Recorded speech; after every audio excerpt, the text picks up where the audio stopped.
നമസ്കാരം.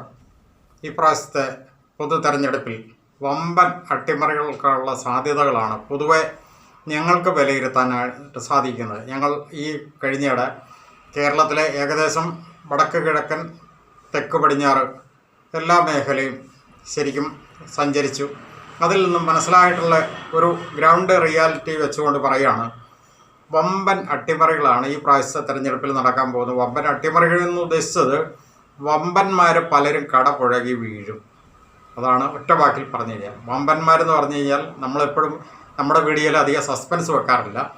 അതായത് ഒറ്റ കാര്യം നമ്മളൊന്ന് ശ്രദ്ധിച്ചു നോക്കിക്കേ.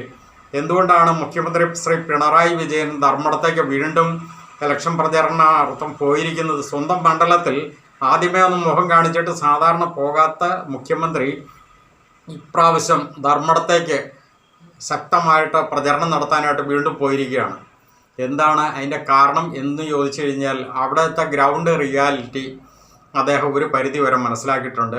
കാരണം ഏറ്റവും വൻ ഭൂരിപക്ഷത്തിൽ കഴിഞ്ഞ പ്രാവശ്യത്തെ നിയമസഭാ തെരഞ്ഞെടുപ്പിൽ കെ ശൈലജ കഴിഞ്ഞു കഴിഞ്ഞാൽ രണ്ടാം സ്ഥാനത്ത് ഏറ്റവും കൂടുതൽ ഭൂരിപക്ഷത്തിൽ ജയിച്ചു വന്ന വ്യക്തിയായിരുന്നു ശ്രീ പിണറായി വിജയൻ.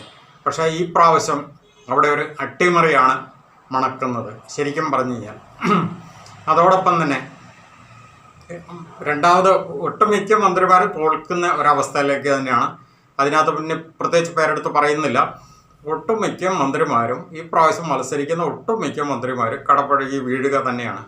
മുഖ്യൻ തന്നെ അടിതെറ്റി വീഴുന്ന അവസ്ഥയിലേക്കാണ് കാര്യങ്ങൾ എത്തപ്പെട്ടിരിക്കുന്നത്.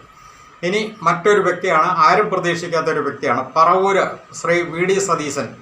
ഇവിടുത്തെ പ്രതിപക്ഷ നേതാവായിട്ടുള്ള വി ഡി സതീശൻ ഏകദേശം തോൽവിയുടെ വക്കത്താണ് നിൽക്കുന്നത്. അതും നമ്മളെടുത്ത് പറയുന്നത് പലർക്കും സംശയം ഉണ്ടാവും ഈ വീഡിയോ കേട്ട് കഴിയുമ്പോഴത്തേക്കും. പക്ഷേ ഏകദേശം ആ ഒരു കണ്ടീഷനിലേക്കാണ് കാര്യങ്ങൾ നീങ്ങുന്നത്. അതിൻ്റെ പ്രധാന കാരണം അദ്ദേഹം തന്നെ സ്വയം വരുത്തി വെച്ച വിനയാണ്. അത് നമ്മൾ ഇതിനു മുമ്പ് പറഞ്ഞിട്ടുള്ള ഒരു കാര്യമാണ്. ആ രാഹുൽ മാക്കൂട്ടത്തിനെതിരെ എടുത്തിരിക്കുന്ന ഒരു ഒറ്റയാൾ പോരാട്ടം. കാര്യം വി ഡി സതീശൻ എപ്പോഴും പറയാറുണ്ട്, താൻ പ്രതിപക്ഷ നേതാവായതിനു ശേഷം നടന്നിരിക്കുന്ന എല്ലാ ഉപതെരഞ്ഞെടുപ്പും വമ്പൻ വിജയമായിരുന്നു. പ്രത്യേകിച്ച് ഈ കഴിഞ്ഞ പ്രാവശ്യം നടന്നിരിക്കുന്ന തദ്ദേശ സ്വയംഭരണ ത്രിതല തദ്ദേശ സ്വയംഭരണ തെരഞ്ഞെടുപ്പൊക്കെ. പക്ഷേ ആ സന്ദർഭത്തിലെല്ലാം അതിശക്തമായിട്ട് യുവത്വത്തിൻ്റെ നട്ടല്ലായിട്ട് രാഹുൽ മാക്കൂട്ട കൂട്ടത്തിലുണ്ടായിരുന്നു എന്നുള്ളതും കൂടെ വി ഡി സതീശൻ മറന്നു പോകുന്നു എന്നത് തന്നെയാണ് ഈ പ്രാവശ്യം വി ഡി സതീശൻ്റെ മണ്ഡലത്തിനെ ഏറ്റവും കൂടുതൽ ബാധിക്കുന്നത്. അതോടൊപ്പം തന്നെ പ്രതിപക്ഷത്ത് നമ്മൾ പറഞ്ഞിരുന്ന പോലെ കെ വി ഗണേഷ് കുമാർ പിന്നെ സ്വാഭാവികമായിട്ട് ഭരണകക്ഷിയിൽപ്പെട്ട മന്ത്രി എന്നുള്ള നിലയ്ക്ക് മന്ത്രിമാരെല്ലാം തന്നെ അടിപതർന്നൊരു ഘട്ടത്തിൽ കെ വി ഗണേഷ് കുമാറിൻ്റെ കാര്യം പിന്നെ പ്രത്യേകിച്ച് പറയേണ്ട കാര്യമില്ല. പ്രതിപക്ഷത്ത് കെ മുരളീധരൻ, വട്ടിയൂർക്കാവിൽ മത്സരിക്കുന്ന കെ മുരളീധരനും അടിപതർന്ന ഒരു ഘട്ടത്തിലേക്കാണ് എത്തപ്പെട്ട് നിൽക്കുന്നത്.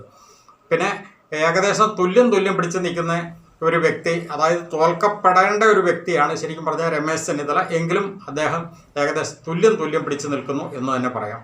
ഇതാണ് ഈ പ്രാവശ്യത്തെ ഒരു തെരഞ്ഞെടുപ്പിൽ വന്നിരിക്കുന്ന ഒരു പ്രത്യേകമായിട്ട് എടുത്തു പറയേണ്ടതായിട്ടുള്ള ഒരു കാര്യം.